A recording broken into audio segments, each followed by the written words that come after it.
Sa ngalan ng Ama at ng Anak at ng Espiritu Santo. Amen. Ang pagpapala ng ating Panginoon Kristo, ang pag-ibig ng Diyos Ama, at ang pakikipagkaisa ng Espiritu Santo na may suma inyong lahat. At sumayo rin. Patuloy po tayo sa diwa ng Kwaresma, pagtitika at pagbabalik loob. Sinisikap natin mabalikan kung ano ang pinakamahalaga sa buhay. At ang tanging pinakamahalaga ay ang ating kaugnayan sa Panginoon Diyos. Mga kapatid, aminin natin ang ating mga kasalanan upang tayo maging marapat gumanap sa banal na pagdiriwang.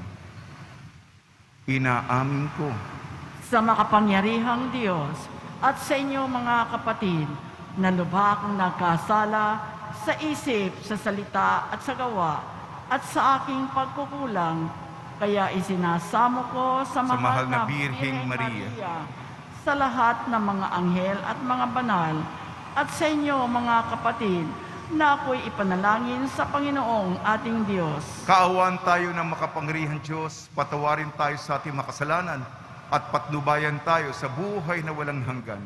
Amen. Panginoon, kaawaan mo kami. Panginoon, kaawaan mo kami. Kristo, kaawaan mo kami. Kristo, kaawaan mo kami. Panginoon, kaawaan mo kami. Panginoon, kaawaan mo kami. Manalangin tayo. Ama naming makapangyarihan, pinapanauli at pinahahalagahan mo ang wagas na katapatan. Itaguyod mo ang aming kalooban upang mahubog sa sigasig ng Espiritu at maging matatag sa pananalig at masipag sa gawa ng pag-ibig sa pamamagitan sa Kristo kasama ng Espiritu Santo magpasawalang hanggan. Amen. Magsiupo ang lahat. Pagbasa mula sa aklat ni Propeta Jeremias. Sinasabi ng Panginoon, parurusahan ko ang sinumang tumatalikod sa akin at nagtitiwala sa kanyang kapwa, sa lakas ng mga taong may hangganan ng buhay. Ang katulad di ay halamang tumubo sa ilang, sa lupang tigang at sa lupang maalat na walang ibang tumutubo. Walang mabuting mangyayari sa kanya.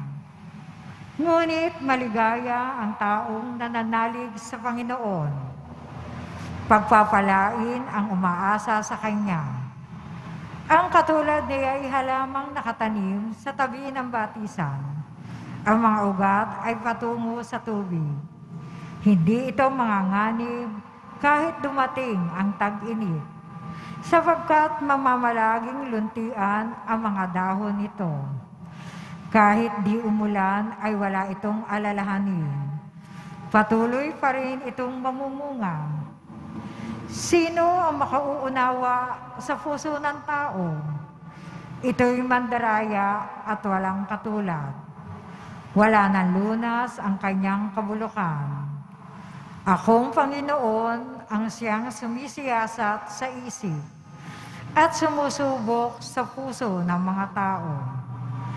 Ginagantihan ko ang bawat isa ayon sa kanyang pamumuhay at ginagantimpalaan ayon sa kanyang ginagawa. Ang salita ng Diyos. Salamat sa Diyos. Mapalad ang umaasa sa Panginoon tuwina. Mapalad ang umaasa sa Panginoon tuwina. Mapalad ang taong hindi naaakit niyong masasama upang sundan niya ang kanilang payod, maling halimbawa. Hindi sumasama sa sinumang taong ang laging adhikay, pagtawanan lamang at hamak-hamakin ang Diyos na dakila. Nagagalak siyang laging magsaliksik ng banal na aral. Ang utos ng poon, siyang binubulay sa gabi at araw. Mapalad ang umaasa sa Panginoon tuwina. Ang katulad niya ay isang punong kahoy sa tabing batisan. Sariwa ang dahon laging namumunga sa kapanahunan. at anumang gawin ay nakatitiyak na magtatagumpay. Mapalad ang umaasa sa Panginoon tuwina. Ngunit ibang-iba ang masamang tao, ipa ang kawangis. Siya'y natatangay at naipapadpad kung hanging umihi. Sa taong matuwid ay Panginoon ang siyang mag-iingat. Ngunit kailanman ang mga masama ay mapapahamak. Mapalad ang umaasa sa Panginoon tuwina. Magsitayo po ang lahat.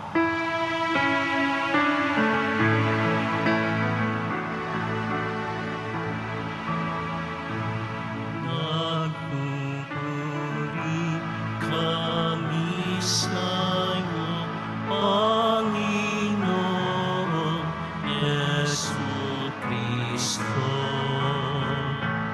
Nagpupuri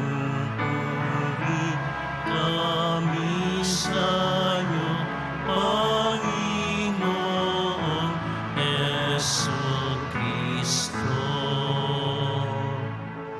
Mapalad ang nag-iingat sa kaniyang pusong matapat ng salitang nagbubuhat sa poong Diyos ng liwanag, sa tiyaga'y aaning ganap.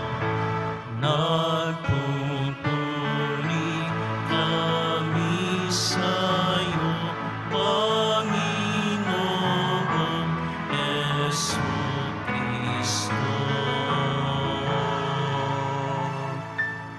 Sumainyo ang Panginoon. At sumayo rin. Ang mabuting balita ng Panginoon ayon kay San Lucas. Papuri sa iyo, Panginoon. Noong panahong iyon, sinabi ni Jesus sa mga Pariseo, may isang mayamang nagdaramit ng mamahalin at saganang-sagana sa pagkain araw-araw. At may isa namang pulubing nagngangalang Lazaro, tadtad ng sugat at nakalupasay sa may pintuan ng mayaman upang mamulot kahit mumong na uhulog mula sa hapag ng mayaman. At doon, nilalapitan siya ng aso at dinidilaan ang kanyang mga sugat. Namatay ang pulubi at dinala ng mga anghel sa piling ni Abraham. Namatay din ang mayaman at inilibing sa gitna ng kanyang pagdurusa sa Hades. Tumingala ang mayaman at kanyang natanaw sa malayo si Abraham. Kapiling si Lazaro at sumigaw siya, Amang Abraham, mahabag po kayo sa akin. Utusan ninyo si Lazaro na isawsaw sa tubig ang dulo ng kanyang daliri at palamigin ang aking dila, sapagkat naghihirap ako sa apoy na ito. Ngunit sinabi sa kanya ni Abraham, Anak, alalahanin mo nagpakasasa ka sa buhay sa ibabaw ng lupa, at si Lazaro ay nagtiis ng kahirapan. Ngunit ngayoy, inaaliw siya rito. Samantalang ikaw na may nagdurusa, higit sa lahat, iniligay sa pagitan natin ang isang malaking bangin upang ang mga narini ay hindi makaparyan at ang mga nariyan ay hindi makaparini. At sinabi ng mayaman, kung gayon po Amang Abraham, ipamanhik mo sa inyo, papuntahin si Lazaro sa aking mga ama, sa bahay ng aking ama, sapat ako'y may 5 kapatid na lalaki. Paparoonin nga ninyo siya upang balaan sila, at nang hindi sila humantong sa dakong ito ng pagdurusa.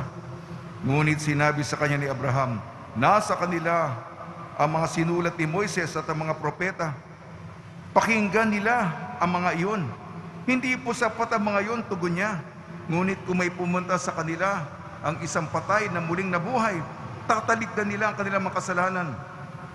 Sinabi sa kanya ni Abraham, kung ayaw nilang pakinggan ang mga sinulat ni Moises at mga propeta, hindi nila paniniwalaan kahit may isang patay na muling nabuhay. Ang mabuting balita ng Panginoon.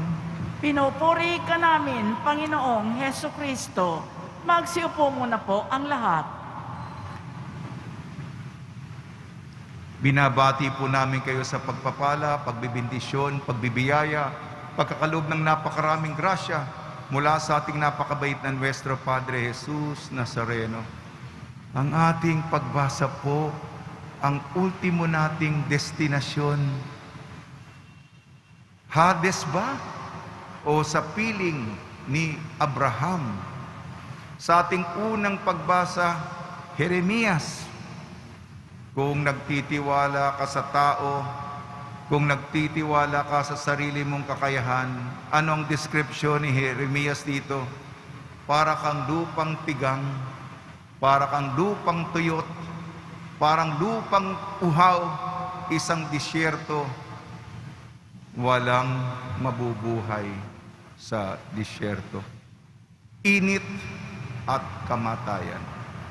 Ngunit sa kabilang dako, kung ikaw ay umaasa sa Panginoon, ikaw ay parang halaman na katabi ang batisan.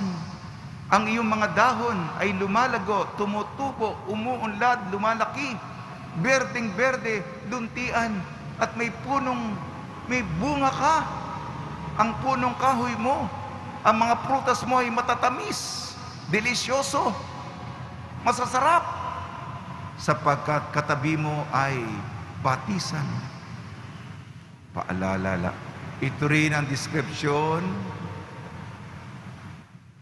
sa ating ebanghelyo ayon kay San Lucas. Yung mayaman, magaganda ang damit. Ha? Mamahalin siguro yan. Ha? Yung kumikintab, kumikislap. Mahal yan, ha? Branded yan, ha? Binili dun sa mga, alam na natin, mamahalin. At sinabi dito, saganang-sagana sa pagkain araw-araw. Maraming putahe. Para bang buffet. Araw-araw. Ha? Sarap ng buhay, no?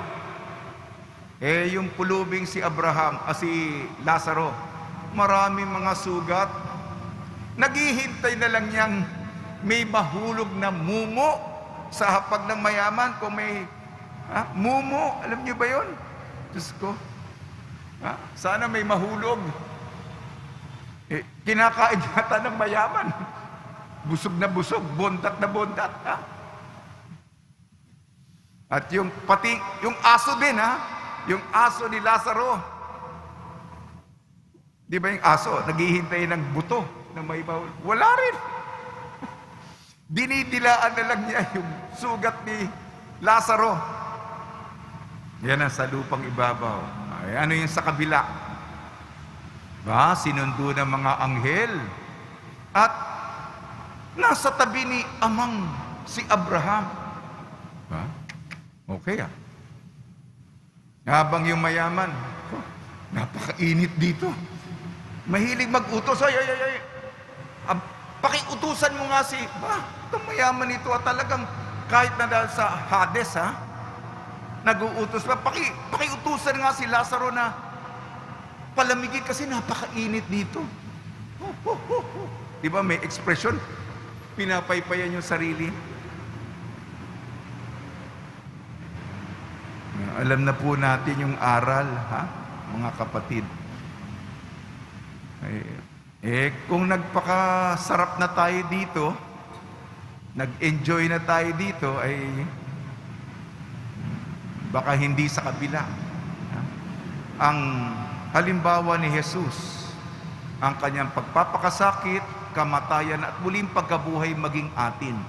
Samahan natin si Jesus sa kanyang kahirapan, sa kanyang tiis, sa kanyang kamatayan, pag-aalay ng sarili, upang matamasa din natin ang tagumpay, ang panalo, ang pagwawagi ng kanyang muling pagkabuhay. Sa tulong ni Maria, ni San Jose, may santo po para sa araw nito, si San Patricio ng Irlandes. Nawa po maisabuhay natin ang misteryong Pascual ni Jesus. Magsitayo na po ang lahat.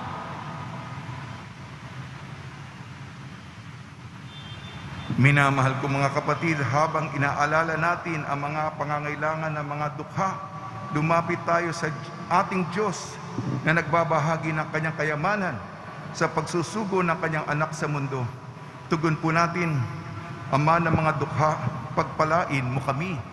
Ama ng mga dukha, pagpalain mo kami. Ang simbahan naway ipadama ang habag ni Kristo sa mga dukha na nagpupunyagi para sa isang higit na makatarungang lipunan. Manalangin tayo. Ama ng mga dukha, pagpalain mo kami. Ang mga natutuksong maging alipin ng kayamanan at kapanatagang dulot ng mga material na bagay, naway makaunawa na nagmumula ang espiritual na kahirapan sa pagtangging magbahagi sa kapwa. Manalangin tayo. Ama ng mga dukha, pagpalain mo kami. Tayong lahat naway tumanggap ng biyayang magpakita ng awa at habag, pag-unawa at pagiging bukas palad sa mga nangangailangan. Manalangin tayo. Ama ng mga dukha, pagpalain mo kami. Ang mga may sakit naway palakasin ng init ng mapagmahal na presensya ng Diyos. Manalangin tayo. Ama ng mga dukha, pagpalain mo kami. Ama naming nasa langit, sa iyong pag-ibig at habag, puspusin mo kami ng iyong nag-uumapaw na kabutihang loob. Idinalangin namin sa pamamagitan ni Kristong aming Panginoon. Amen. Magsiupo ang lahat.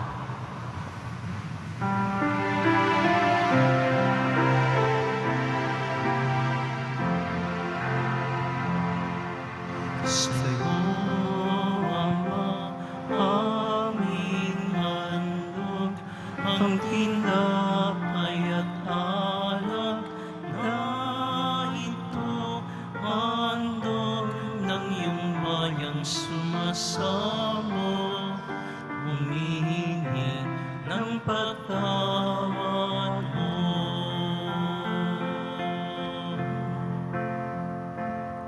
Sa pagsunod sa utos mo, nalulubog akong labis, di masukat ang galak mo, pagkat aking iniibig. Sa'yo, Ama, aming handog, ang tinapay at alak na ito, handog ng iyong bayan, sumasamot, humihingi ng patawad mo. Magsitayo na po ang lahat.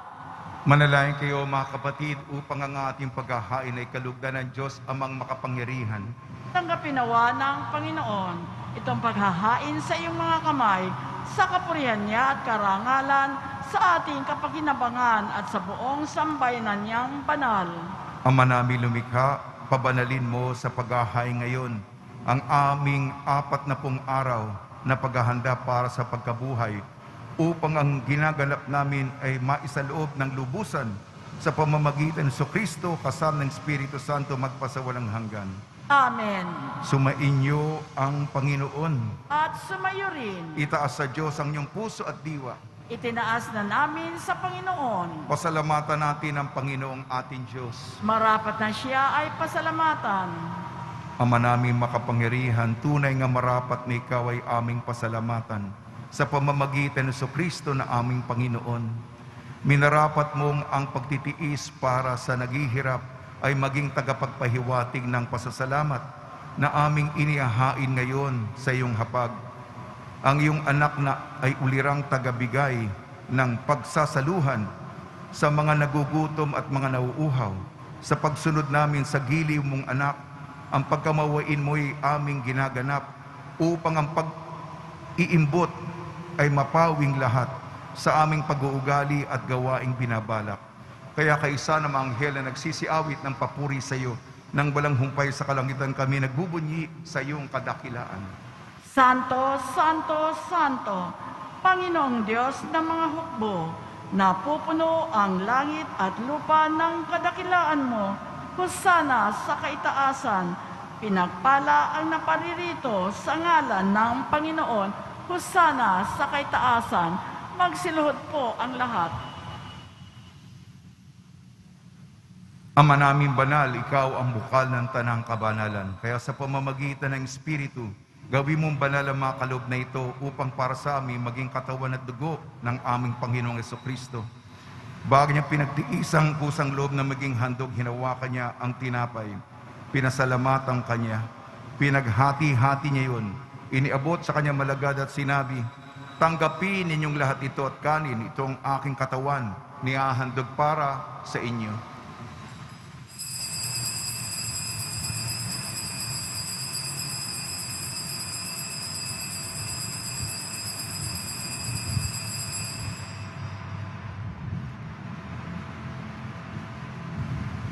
Gayun din naman nang matapos ang hapunan, hinawakan niya ang kalis, muli kanyang pinasalamatan. Inibot niyang kalis sa kanyang malagad at sinabi, tanggapin ninyong lahat ito at inumin. Ito ang kalis ng aking dugo, nagbago at walang hanggang tipan. Aking dugo na ibubuhos para sa inyo at para sa lahat. Sa kapagpapatawad ng mga kasalanan, gawin ninyo ito sa pag-alala sa akin.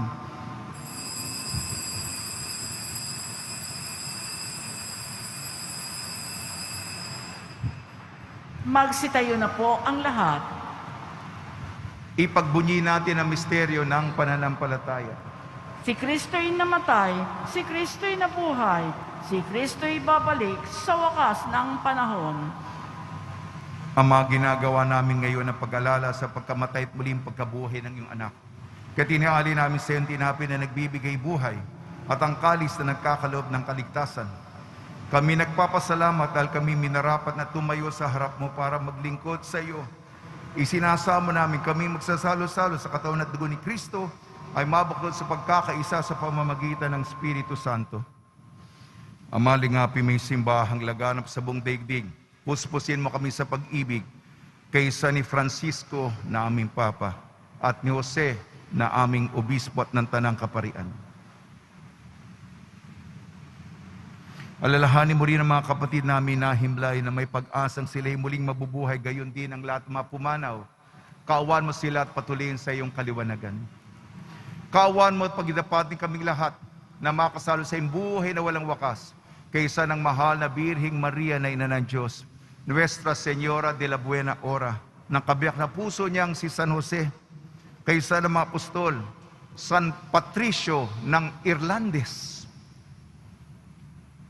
ni San Juan Bautista at na lahat ng mga banal na namuhay dito sa daigdig ng kalugod-lugod sa iyo. May pagdiwang nawa namin ng pagpupuri sa ikararangal mo sa pamamagitan ng anak na aming Panginoong Jesucristo. Sa pamamagitan ni Kristo, kasama niya at sa Kanya ang lahat ng parangal at papuri ay sa iyo. Diyos amang makapangyarihan, kasama ng Espiritu Santo, magpasawalang hanggan. Amen. Sa tagubili naman nakakagaling na utos sa turo ni Jesucristo na Panginoon natin na Diyos, ipahayag natin ng lakas loob. Ama namin, sumasalangit ka, sambahin ang ngalan mo, mapasa amin ang kaharian mo, sundin ang loob mo dito sa lupa para ng sa langit. Bigyan mo kami ngayon ng aming kakanin sa araw-araw at patawarin mo kami sa aming mga sala, para ng pagpapatawad namin sa nagkakasala sa amin, at huwag mo kaming ipahintulot sa tukso at iadya mo kami sa lahat ng masama. Hinihiling namin kami iadya sa lahat ng masama, pagkalooban ng kapayapaan na araw-araw, iligtas sa lahat ng kasalanan at ilayo sa lahat ng kapahamakan. Samantalang aming pinananabikan ang dakilang araw ng pagpapahayag ng tagapagligtas namin si Jesucristo. Sapagkat iyo ang kaharian at ang kapangyarihan at ang kapurihan magpakailanman. Amen. Panginoon Jesucristo, sinabi mo sa mga apostol, kapayapaan ang iniiwan ko sa inyo, ang aking kapayapaan ay binibigay ko sa inyo. Tungayan mo ang aming pananampalataya at huwag ang aming mapagkakasala. At pagkalooban mo kami ng kapayapaan at pagkakaisa yun sa iyong kalooban, kasama ng Espiritu Santo, magpasawalang hanggan. Amen. Mga kapatid, mga kaibigan, sumainyo po ang kapayapaan ng ating Panginoon. at sumayo rin. Magbigayan po tayo ng kapayapaan sa isa't isa.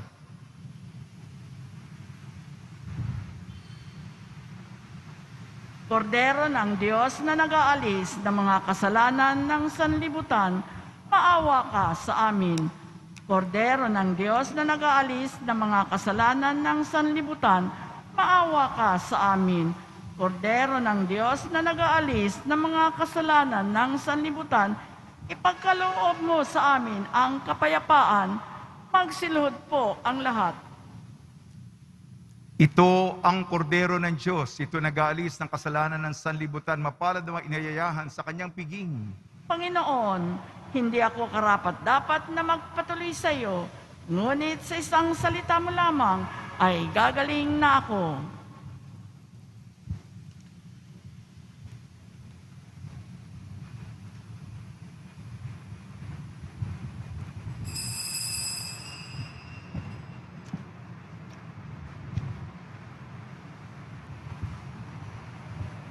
Para sa lahat ng tatanggap ng banal na komunyon, manatili lamang po kayo sa inyong mga pwesto o kinauupuan. Huwag na po kayong aalis o lilipat ng lugar.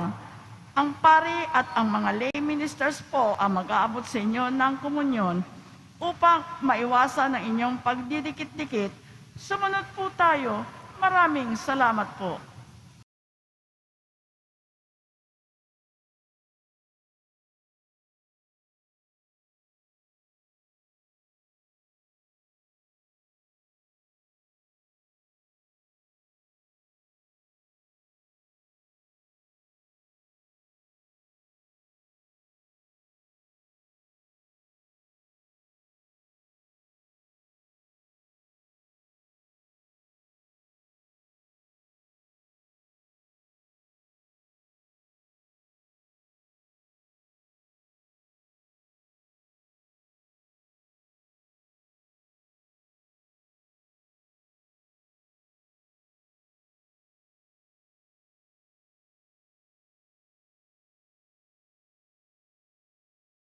Manalangin tayo.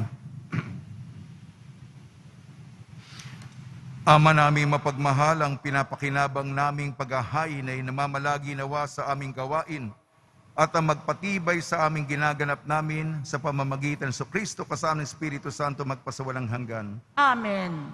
Pagbabasbas sa mga deboto ng kanilang mga kahilingan at dasalan. Mahal na pong Jesus Nazareno, iniyag mo sa pamamagitan ng krus ang walang mali na pag-ibig ng Diyos sa sangkatauhan. Pakinggan mo kay Leo ang ka na nagsusumamo sa iyo. Makamtanawa nila inyong katugunan at tanggapin na kasagutan na may utang na loob na tinatanaw. Basbasan din po niyo mga daladala nila mga imahin at dasalan sa pamamagitan ng bendisyon ito. Naway maalala ng mga pangalan sa binyag na ikaw ang ibig at paglilingkod ng bilang Panginoon magpasawalang hanggan. Amen. Kumain niyo ang Panginoon. At sumayo At rin. pagpalain kayo ng makapangyarihan Diyos, Ama, Anak at Espiritu Santo.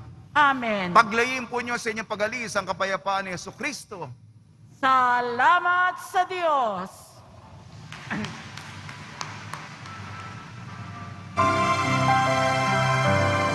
Nuestro Padre Jesus Nazareno, sinasamba ka namin, pinipindot ka namin, aral mo ang aming buhay at kaligtasan. Nuestro Padre Jesus Nazareno, iligtas mo kami sa kasalanan. Ang krus mong kinamatayan ay sagisag ng aming kaligtasan. Nuestro Padre Jesus Nazareno, dinarangal ka namin. Nuestro Padre Jesus Nazareno, ninulwalhati ka namin. Nuestro Padre Jesus Nazareno, dinarangal ka namin. Nuestro Padre Jesus Nazareno, ninulwalhati ka namin.